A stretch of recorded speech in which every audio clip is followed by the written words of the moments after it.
शुभ संध्या बच्चों।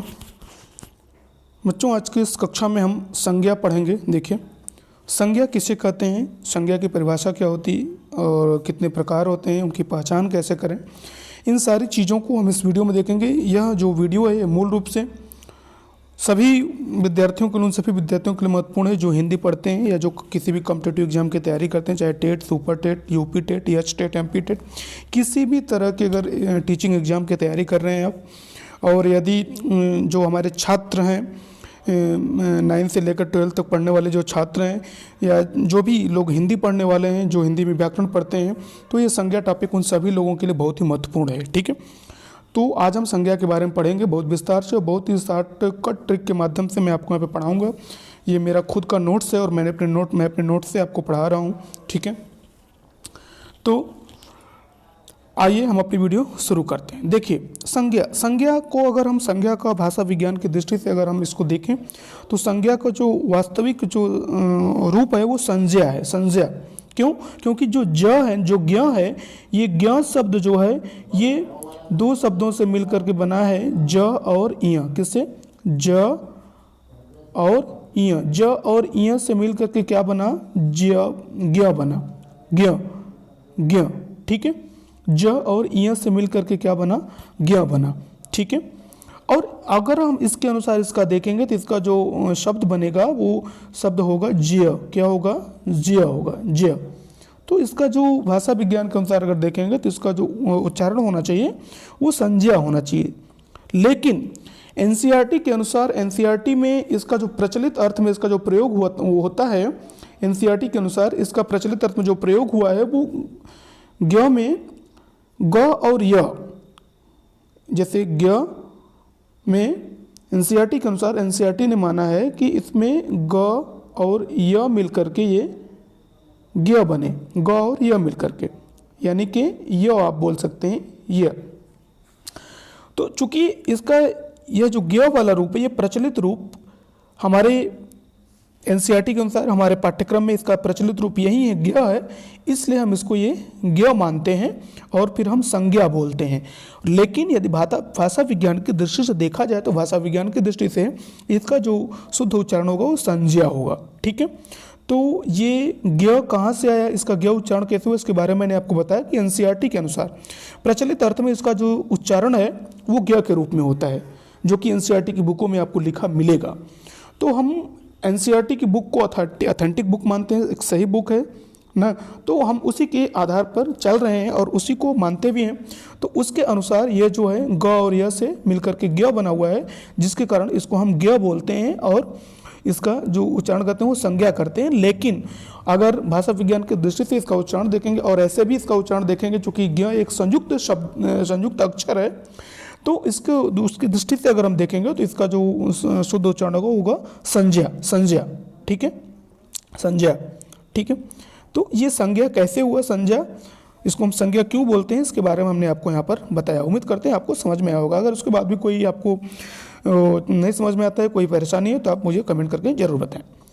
तो ये था संज्ञा शब्द की जो व्युत्पत्ति है वो कैसे हुई, संज्ञा शब्द का अर्थ क्या है ना, भाषा विज्ञान की दृष्टि से इसको हम क्या बोलेंगे, और एनसीईआरटी के अनुसार एनसीईआरटी में इसको क्या स्वीकार किया गया, एनसीईआरटी में इसको ज्ञ के रूप में स्वीकार किया गया, इसलिए हम इसको ज्ञ बोलते हैं। ठीक है, उसके बाद देखिए परिभाषा। अब इसकी परिभाषा क्या हुई कि किसी व्यक्ति, वस्तु, स्थान तथा भाव के नाम को संज्ञा कहते हैं। किसी व्यक्ति का नाम होगा, वस्तु का नाम होगा, स्थान का नाम होगा या भाव का नाम होगा, तो उसे हम संज्ञा बोलेंगे। आप ये भी कह सकते हैं कि सभी नाम संज्ञा कहलाते हैं, जितने भी नाम हैं सब के सब नाम संज्ञा कहलाते हैं, सभी नाम संज्ञा कहलाते हैं। एक शब्द में आप इसको ये भी परिभाषा बोल सकते हैं। छोटे क्लासों में ये परिभाषा भी आपको देखने को मिलेगी कि सभी नाम संज्ञा कहलाते हैं, जितने भी नाम हैं, चाहे वो व्यक्ति के नाम हो, वस्तु के नाम हो, स्थान के नाम हो, भाव के नाम हो, कोई भी अगर वो नाम है तो वो संज्ञा है, उसको हम संज्ञा बोलेंगे। ठीक है, तो किसी व्यक्ति, वस्तु, स्थान तथा भाव के नाम को संज्ञा कहते हैं। जैसे अब यहाँ पर मैं एग्जांपल आपको दूँ, राम व्यक्ति का नाम है, कानपुर स्थान का नाम है, जगह का नाम है ना, व्यक्ति, स्थान, पुस्तक, वस्तु हो गया, और बुढ़ापा जो है ये भाव हो गया। ठीक है, तो ये यहाँ पर एक संज्ञा के उदाहरण है, हमने आपको बताया। अभी इसके बारे में हम और भी नीचे देखेंगे विस्तार से। अब देखिए, अब यहाँ पे व्यक्ति से मतलब है कि जितनी भी सजीव वस्तुएं हैं वो सबके सब व्यक्ति के अंतर्गत आएंगी, जितनी भी सजीव वस्तुएं हैं। ठीक है, जितनी भी सजीव हैं जिनमें प्राण है जो हैं वो सब के सब किस में आएंगे, व्यक्तिवाचक में आ जाएंगे। ठीक है, और जितनी भी जो निर्जीव वस्तु हैं वो सब किस में आएंगे, वो वस्तु में आ जाएंगे। ठीक है, और स्थान, सभी जो जगह है ना वो किस में आ जाएंगे, वो स्थान में आ जाएंगे। जितने भी स्थान है, चाहे वो किसी शहर का नाम हो, हॉस्पिटल, बैंक, कोई भी जो एक जगह है वो सबके, जितनी भी जगह हैं वो सबके सब स्थान में आ जाएंगे। ठीक है, तो इस तरीके से हम कह सकते हैं कि जो व्यक्तिवाचक संज्ञा है वो दृश्य है, दृश्यात्मक है, उसको हम देख सकते हैं। जैसे किसी व्यक्ति का नाम है तो उसको हम देख सकते हैं। वस्तु, कोई वस्तु है, कापी है, किताब है, पुस्तक है, मेज है, कुर्सी है, टेबल है, तमाम चीज़ें हैं, तो उसको हम देख सकते हैं, अपनी आंखों से देख सकते हैं। ठीक है, चट्टान है और तख्ता है, कुछ भी है, ऐसी जो भी वस्तुएं हैं उन वस्तुओं को हम देख सकते हैं, दृश्यात्मक होती हैं। ठीक है, पेड़ पौधे हैं तो उनको भी आप देख ही सकते हैं। ठीक है, स्थान है, देखिए तो स्थान क्या है, सभी जगह, कानपुर, वाराणसी, रॉबर्ट्सगंज, सोनभद्र, जो भी है, तो ये देखिए एक स्थान, एक जगह का नाम है। India, America, China, Europe, Asia, ये सब जगह है। तो जितने भी जगह हैं ये सब इसके अंतर्गत आ जाएंगे। तो इस तरीके से जो व्यक्ति है, वस्तु और स्थान, ये तीनों क्या हैं, ये दृश्य हैं। ठीक है, और जो भाव है वो अदृश्य है। अदृश्य कैसे, जैसे देख लीजिए कि अगर हम दर्द कहें, खुशी कहें, खुशी, करुणा, क्षमा, दया, ये सब क्या है, अदृश्य हैं। ये एक भाव हैं जिनका कोई निश्चित रूप और आकार नहीं है। ठीक है, ये हमारे मन के भाव हैं। तो जो भाव हैं वो अदृश्य हैं और बाकी जो व्यक्ति, वस्तु और स्थान ये दृश्य हैं। ठीक है, अब संज्ञा के भेद, संज्ञा के कितने भेद होते हैं, तो देखिए संज्ञा के मूल रूप से दो भेद हैं, यथार्थवाचक संज्ञा और भाववाचक संज्ञा। अभी हम इसके नीचे बात करेंगे, व्यक्तिवाचक संज्ञा, जातिवाचक संज्ञा, भाव, उसकी भी बात करेंगे, वो सारी चीज़ें। लेकिन यहाँ पर मैं एक अलग तरीके से आपको पढ़ा रहा हूँ, तो आप इसको एक बार देखें। वीडियो अगर अच्छी लगे तो लाइक करें, अपने दोस्तों में शेयर करें, चैनल पर नए हैं तो चैनल को सब्सक्राइब करना ना भूलें। अब देखिए यहाँ पर क्या है कि यथार्थवाचक, यहाँ पर यथार्थ थोड़ा सा हमने गलत लिख दिया है, यहाँ पर मिस्टेक से हो गया है, यथार्थ यहाँ पर होगा ना, यथार्थवाचक संज्ञा। ठीक है, तो इसको हम वास्तविक संज्ञा कहते हैं, दृश्य संज्ञा कहते हैं और मूर्त संज्ञा। वास्तविक मतलब जो वास्तव में हो, दृश्य जो दिखाई दे, मूर्त जो मूर्त रूप में हो, जिसका कोई रूप हो, कोई आकार हो, वो यथार्थवाचक है। भाववाचक में अदृश्य या अमूर्त या अवास्तविक, जो वास्तविक न हो, जो अमूर्त हो, जो अदृश्य हो, जिसका कोई रूप, आकार, ऐसा कुछ न हो। ठीक है, तो ये हो गया। अब इनकी हम परिभाषा देख लेते हैं कि यथार्थवाचक क्या होता है और जो है कि भाववाचक क्या होता है। यथार्थवाचक देखिए, जिस नाम को सुनते ही, जैसे मान लीजिए जिस नाम को सुनते ही हमारे मन मस्तिष्क में उसका चित्र उभरता है, उसे हम यथार्थवाचक संज्ञा कहते हैं। जैसे शेर, हाथी, पुस्तक, नेता, श्यामपट्ट, सगुण भक्ति, हार्डवेयर, ये सब क्या है, इन चीज़ों को सुनने के बाद हमारे मन में इनका एक चित्र उभर करके सामने आता है। जैसे श्यामपट्ट बोला, अगर हमने श्यामपट्ट बोला तो आपके सामने श्यामपट्ट कैसा होता है, जिसपे हमारे अध्यापक हमको पढ़ाते हैं, black, green board, white board ना, ब्लैक बोर्ड, तो ये तमाम अलग अलग प्रकार के श्यामपट्ट होते हैं, उनका एक चित्र आपके सामने उभर कर आ जाता है। सगुण भक्ति की अगर हम बात करें तो सगुण भक्ति में क्या है कि सगुण भक्ति मतलब गुण के साथ, जिसका सगुण भक्ति में जिस भक्ति के अंतर्गत ईश्वर का एक निश्चित आकार की कल्पना की गई है ना, कि ईश्वर ऐसा है, इस तरीके का ऐसा दिखता है, तो सगुण भक्ति है। जैसे किसी देवता का अगर आप फोटो देखते हैं तो वो सगुण है, सगुण रूप में, तो वो भी क्या है, वो यथार्थवाचक में। अगर आपको राम के बारे में कहा जाए, कृष्ण के बारे में कहा जाए, तो उनका जो भी चित्र आपने फोटो देखी, जो भी पिक्चर देखी, उस तरह की उनकी एक पिक्चर आपके दिमाग में हो जाती है, तो उसका एक चित्र आपके दिमाग में बनता है। तो सगुण भक्ति, हार्डवेयर, सब जो है यथार्थवाचक के उदाहरण हैं। ठीक है, यानी जिस चीज़ का अगर नाम लेने के बाद उस चीज़ का अगर चित्र हमारे दिमाग में उभरता है तो वो सब क्या है, यथार्थवाचक हैं।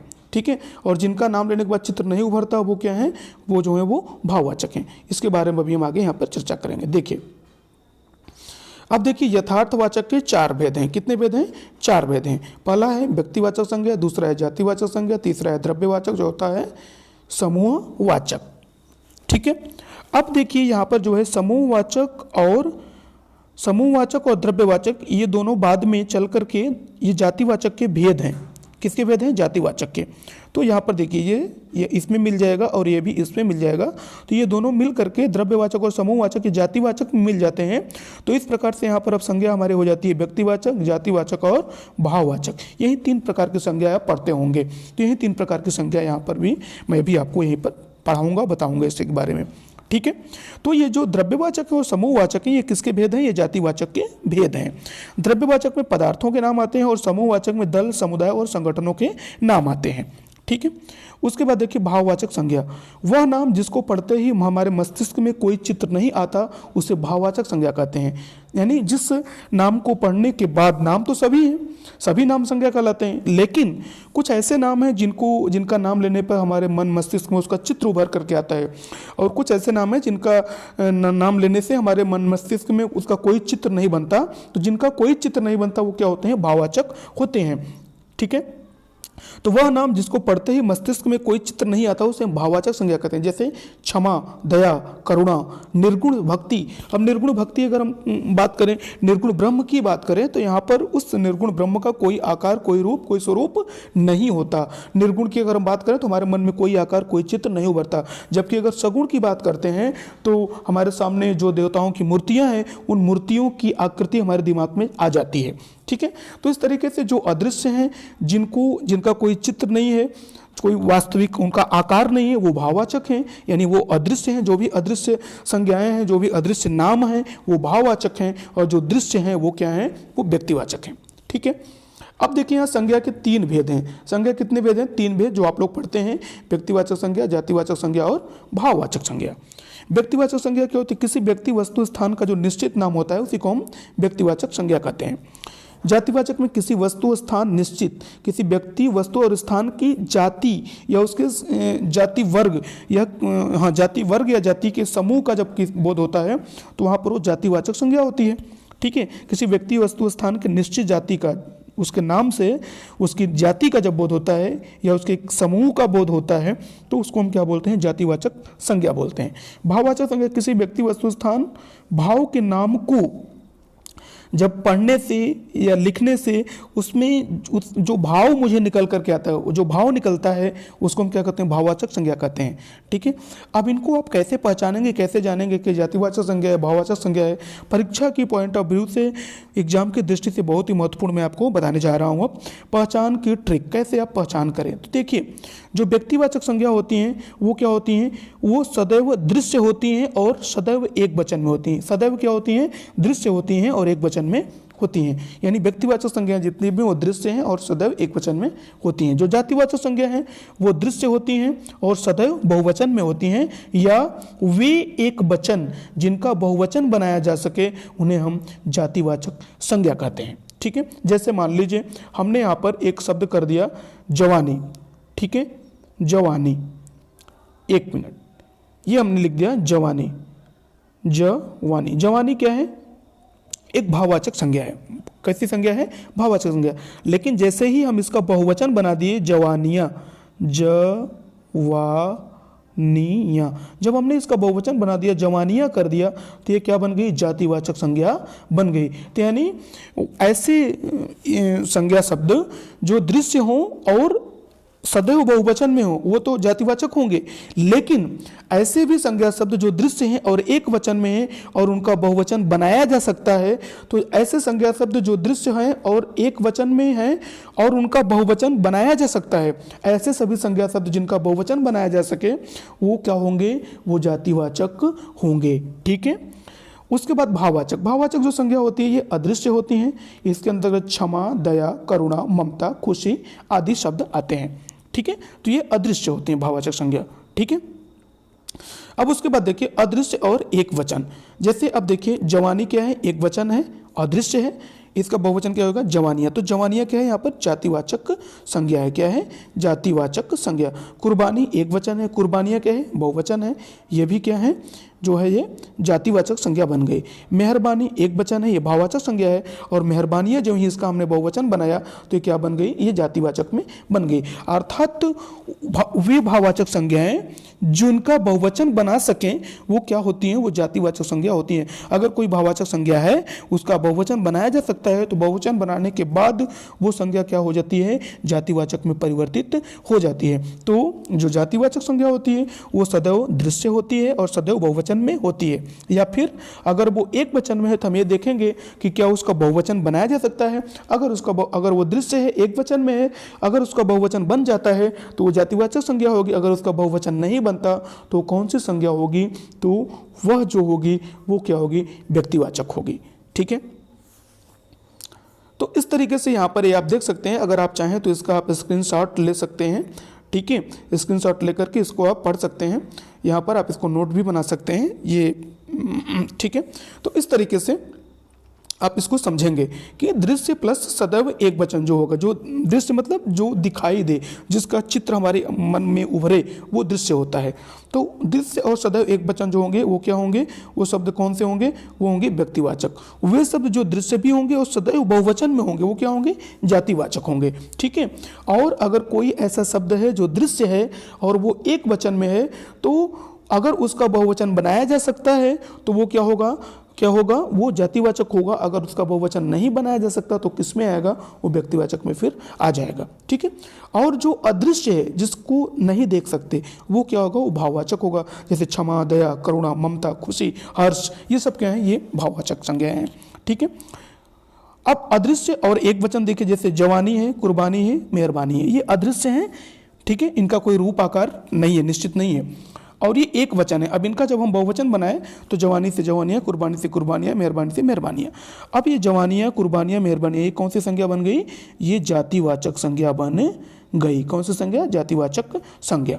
उसके बाद देखिए नोट में, देखिए मैंने आप इसको लिख दिया है, यदि किसी भाववाचक संज्ञा शब्द का बहुवचन बना दिया जाता है तो वह जातिवाचक संज्ञा मानी जाती है, वह जातिवाचक संज्ञा मानी जाती है। ठीक है, अब जैसे देखिए इसमें कुछ शब्द हैं कि दूरियां, नज़दीकियां, ये सब क्या हैं, ये सब के सब जो हैं वो जातिवाचक संज्ञा हैं। ठीक है, कौन सी संज्ञाएं हैं, जातिवाचक संज्ञाएं हैं। ठीक है, तो इस तरीके से यहाँ पर ये हमने आपको आज इसके बारे में बताया। उम्मीद करते हैं आपको समझ में आया होगा। अगर इसके बाद भी आपके अगर कोई डाउट हैं, कोई आपके मन में कोई किसी तरह का अगर कोई डाउट है तो आप मुझे ज़रूर बताएं और हम आपकी वहाँ पर पूरी मदद करने का प्रयास करेंगे। ठीक है, तो दूरियां, नज़दीकियां, बुराइयां, आदतें, खुशियां, ये सब जो हैं ये सब के सब जातिवाचक संज्ञाएं हैं। ठीक है, खुशी का खुशियां, आदत का आदतें, बुराई का बुराइयां, नज़दीक का नज़दीकियां, दूरी का दूरियां। तो इस तरीके से जितने भी जो भाववाचक संज्ञाएं हैं वे सभी भाववाचक संज्ञाएं जिनका बहुवचन बनाया जा सके